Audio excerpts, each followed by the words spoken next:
I think we're in a current place where amazingly talented people who are good at their roles are actually being Okay. reconsidered for. But I think, as you described that process of selling, I immediately thought about all of the hiring managers and learning managers who are in quite a difficult place right now. So they're receiving from C-suite information around let's cut heads, but maybe they have a different strategy that they'd like to sell back to C-suite that doesn't involve dropping heads. It's come up a lot, not necessarily live in the interviews that we're doing for the Global Skills podcast, but off the record conversations. And the what I'm being told is that it's very difficult to get buy-in from the C-suite when what they're reading is their peers are cutting employee headcount. 100%. I mean, there will always be natural churn in an organization. There will always be the underperformers who naturally they should move on.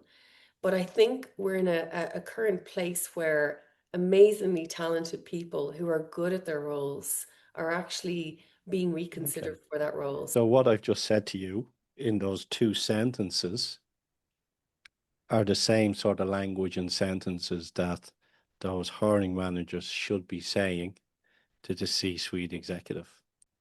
And I'm saying is that communication internally and externally within an organization has to be somewhat structured to find out what the concerns are and then how you can address those concerns.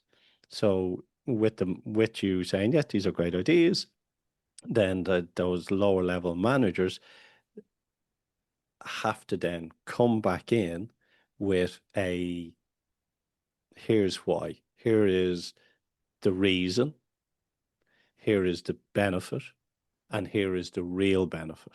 So they need to be addressing that to C-suite executive. So the reason is the offer, the benefit is the logic, and the real benefit is emotional.